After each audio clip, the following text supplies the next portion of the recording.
For the first time on TV, relive the 1987 spectacular WrestleMania 3, Hulk vs. Andre, and so much more, in its entirety at 8 p.m. Eastern Time Tuesday, May 12th on FS1. WrestleMania 3 is the granddaddy of them all, what really started the WrestleMania juggernaut it has become today. And a very integral part of WrestleMania 3 was manager extraordinaire, WWE Hall of Famer Jimmy Hart. The Mouth of the South was involved in 3 big matches on a 12-match card featuring a who's who of WWE legends and talent. There's Hulkamania, and there's also Hartamania. Thank you, Jimmy. What was it like when you first saw all those fans, people, 93,000 plus, inside the Pontiac Silverdome in Detroit? Well, it was unbelievable. Can you imagine? This is before big social media or anything, you know. And as the people were coming in, I was peeking out through the back of the curtains. It was so far to the ring, and I was looking, and there was Barry Sanders of the Lions was out there. Some of the Lions players, some of the bad boys from the Detroit Pistons were in the audience. It was just such a great night. You know, it was so far going to the ring that we had these special cards made to give all of us a ride to the ring down there. It was so, like I said, it was just unbelievable. Yeah, that entrance was so long because that place was just so packed and so big and so full. Did you have any idea prior it would be that full? Well, you know, we were doing publicity for the whole month. They'd fly us into Detroit, fly us back to do radio and TV and everything. But I could tell that just from the buzz around the city, and the other cities coming too, but it was really one of the first big outdoor events that we ever had back then. So I don't think anybody really realized what it was going to be like until after the box office came in. And I think we drew more people than the Pope, more people than the Rolling Stones and everything. But it was a great buzz in the whole city. Jimmy, what do you recall what it was like for Vince McMahon that day and any dealings with him? Well, you know, we hardly ever got to see him. He was working so hard because, you know, back then he was doing a lot of the commentary too, you know, and he's always been a workaholic 24/7, you know, 7 days a week, 52 weeks a year. But what I remember is in our big dressing room, when I walked in, there was King Kong Bundy in there getting ready for his match. Adrian Adonis, who I managed earlier that night, you know, Adrian said, "Jimmy, help me get my makeup on," because, you know, we had that big match with Roddy Piper that night. The Honky Tonk Man was in the dressing room tuning in his guitar right before our match with Alice Cooper, Jake the Snake Roberts, and of course my Heart Foundation with Danny Davis, my favorite referee, against Tito Santana and the British Bulldogs. You know, they had their new outfits we were putting on, but it was just, like I said, Bobby Heenan telling jokes, Mr. Fuji playing tricks on everybody. It was just a great night. What was it like the first time you then went out there for your first of 3 matches? And you mentioned that cart and riding that cart out there. Well, it was, you know, like I said, it was just unbelievable. As I looked around, and I can't remember if me and Honky were the first match before the Hearts and before Adrian Adonis or not, but just going to the ring, I was looking at all the people, and I told Honky, I said, you know what, we better remember in our minds this forever because this will never be outdone again like this. It was just crazy. It was just phenomenal. In addition to WWE's 3-hour WrestleMania 3 airing tonight, Tuesday, May 12th on FS1, there will also be a live watch with second screen appearance with the WWE backstage crew, plus some special guests from WWE and the sports and entertainment worlds, and that'll be available through Zoom, which will be very interesting, so you could watch WrestleMania, listen to it, and also interact with Renee Young, Booker T, and some special guests, so that's going to be really cool. Jimmy, your groups won 2 of 3 matches that night, so y'all did pretty good. Well, it was great, and you know what? Let me tell you something, too. I'm still mad at Alice Cooper because I was going to knock him out with one punch, but Jake Roberts put me in a dead-gun full Nelson where I couldn't move or do anything. Then they threw that big old python snake on me, and ever since then, I've always been scared of snakes after that, you know? It's just crazy, but, you know, the match you're talking about that we lost was the one with Roddy Piper against Adrian Adonis, you know?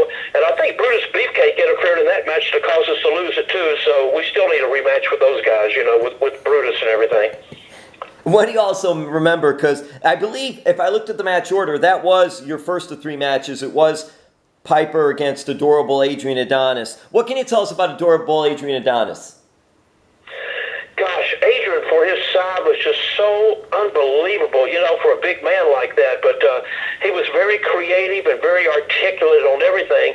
And like I said, being in the ring with Piper was unbelievable. Of course, years later, I was able to do Legends House with Roddy Piper too, so I got to know him a lot better. But it was just a great night. The people loved him so much. When you see the show tonight, watch the fans' response on all of the matches. It was just unbelievable. And then you had later on the Hart Foundation, which you mentioned, Bret the Hitman Hart and Jim the Anvil Neidhart, with your favorite referee, Dangerous Danny Davis, against the British Bulldogs, Dynamite Kid and Davey Boy Smith, and Tito Santana. Jimmy, did you have a different jacket and a different megaphone for each match that night, do you recall? Well, I couldn't even join the whole show because I had 3 different matches and I was changing, running back and forth, trying to get to the ring. They go, you got to get on the card, got to get on the card. I said, let me get my other jacket, you know, because I remember years ago, Dick Clark told me something back when we had a million-seller record with a group called the Gentries. This was way back in the 60s, doing Dick Clark's American Bandstand and everything.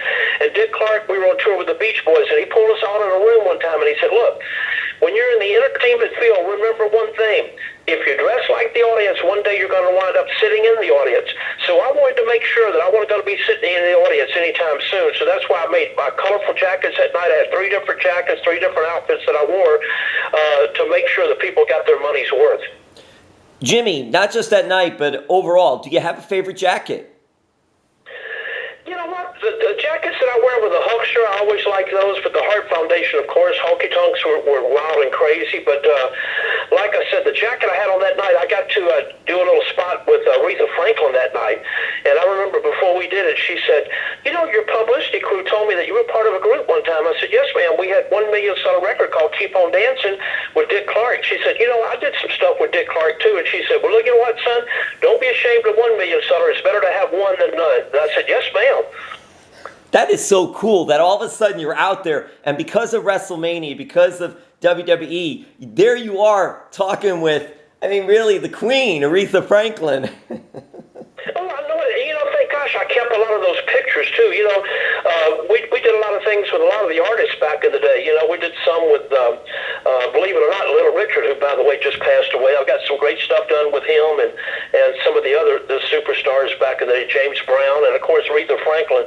But I kind of have a Jimmy Hart Hall of Fame on my wall, and I have all those great pictures up and some great memorabilia from WrestleMania 3, you know, which was Sunday, March the 29th. Like you said, 1987. It's something that'll be there forever, you know. And like tonight on FS1 at 8 p.m., it's going to be great.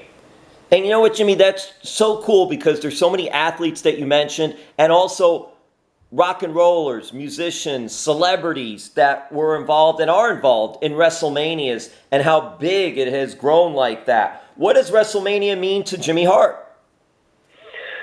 Well, you know, thank gosh, because every time WrestleMania comes around, they dust the old dust off Jimmy Hart and get me out of mothballs and bring one of your crazy jackets. Come on down. We're going to use you on publicity, and I love it each year. It kind of keeps us old guys a little dream, keeping it going. And of course, being inducted in the Hall of Fame, and you know, back in 2005 and everything else, it was just a great era, you know, that we keep going each year, and so we're so glad to be part of it. I know the rest of the legends and Hall of Famers are too.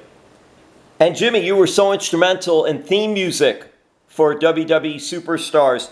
Do you remember or recall if there was any of your theme music on WrestleMania 3 for any of the talent? Well, I think we played the Hart Foundation song, Going to the Ring, and I believe Honky Tonk Man song, of course, Going to the Ring with Honky song, because we had written that too. And, of course, you know, through the days we had so many of them. Some of the guys that weren't part of the WrestleMania, they came a little later on, like we had Shawn Michaels' theme, Sexy Boy, the Road Warriors, and a lot of the other WrestleManias, you know, you'll hear a lot of Jimmy Hart's theme songs on. But those particular night, I think the Hart Foundation and also, you know, the one with the Honky Tonk Man. And you also, with the Rougeau brothers and also the Mountie, were those 2 of yours as well? Yes, we wrote those songs too, but the Mountie was, the Rougeaus were on that show night, but I don't believe I was managing the Rougeaus back at that particular time. I started to manage them later on. Now, one of my first people I managed was WrestleMania 1 was Greg the Hammer Valentine back in the day. But on that card, out of the 12 matches, I had 3 of the 12 matches on there that night. So I was just fortunate to be part of it, still very grateful to be part of it. And every now and then we put the old WrestleMania 3 on the old on the old tube over there and watch it all. But like I said, it was such a great night. It was Sunday, March the 29th, 1987 at Pontiac Silverdome. And then, of course, the big main event that night was Hulk Hogan against Andre the Giant. Did you watch the Hulk-Andre match backstage? What kind of buzz was there, too, backstage? Were a lot of the talent, wrestlers, superstars watching the match? Oh, absolutely. I mean, everybody was glued to that because it was history in the making. You know, first of all, Andre and the Hulkster, you know, one of the biggest matches ever booked by the WWF, which is WWE now, of course. But like I said before, you know, we were all kind of like a little family back then, you know, especially my little crew. So we all, after we went to the ring and got all that over with, we got into the back and everything else and made sure that we watched the main event because we all knew that was going to be history in the making. 93,000 plus people outdoors. You know, everybody thought, oh my God, you're going to be outdoors and in the Silverdome, you know, kind of semi-outdoors with the stuff going on. But it was just a great night for us. And also, what was it like watching Hulk slamming Andre and then getting that historic big victory over the Giant? Well, it was kind of passing of the torch for Andre, and Hulk was such a big star back then too. You know, people always ask, you know, Jimmy, what's it to make a big star like that? It's just, well, to me, I always remember something Vince told me years ago. We were in Poughkeepsie, New York. And I never will forget this. You know, we were getting ready to do our TV tapings that day, and he sat down next to me. He said, you know, Jimmy, I'm looking for my next attraction. Right then, it was Hulkster was the biggest name we had. We had a lot of big names, but he was the one kind of, you know, driving the train back then.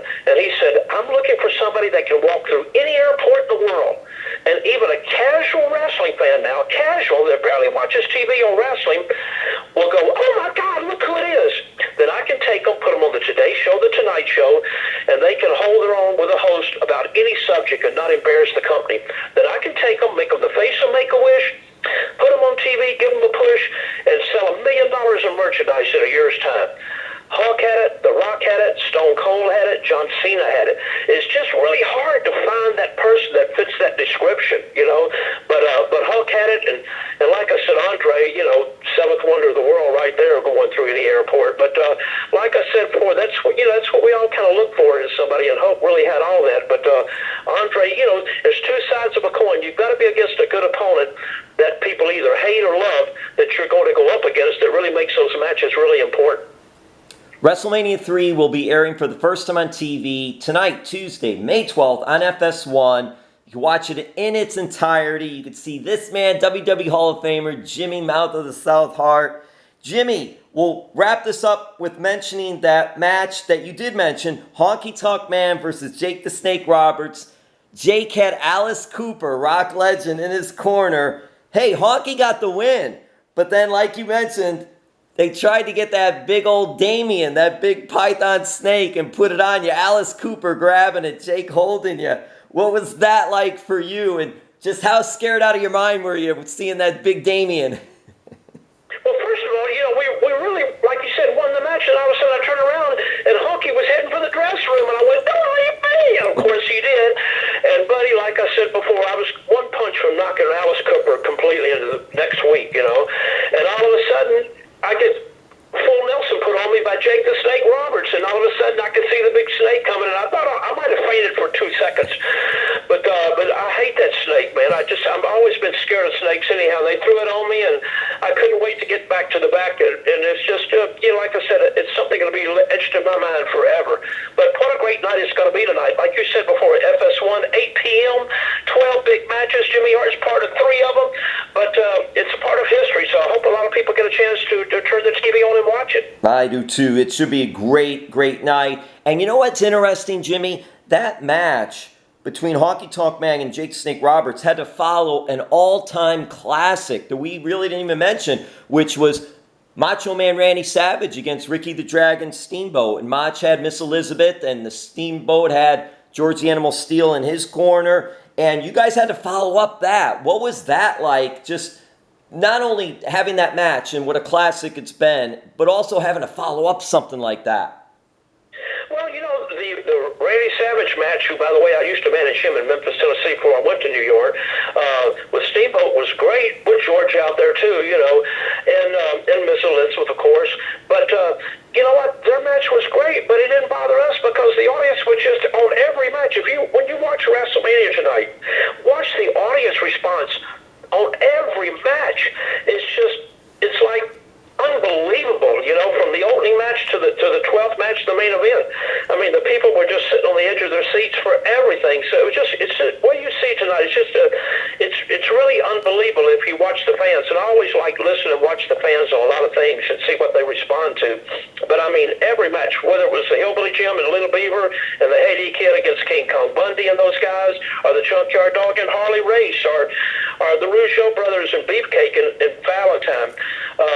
Just all of them were great. The Coco Bear and the Natural Butchery, that was a great match. Just everything on there from top to bottom was just A1.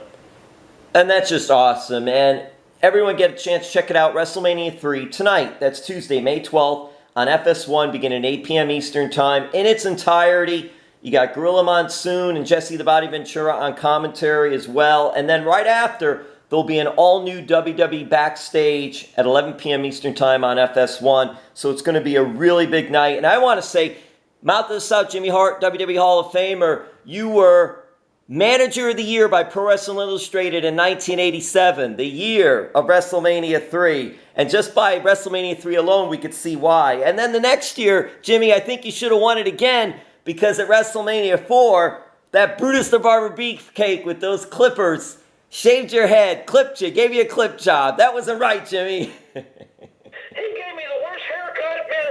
I want my money back on that. But like I said before, you know, speaking of backstage too, don't forget, I think CM Punk's going to be on a special guest back on that again tonight too. So I'm sure the fans will look forward to that. But like I said before, tonight FS1, 8 p.m. backstage when it's over with, cut-ins during the whole show. It's going to be unbelievable. Thank you so much, Jimmy.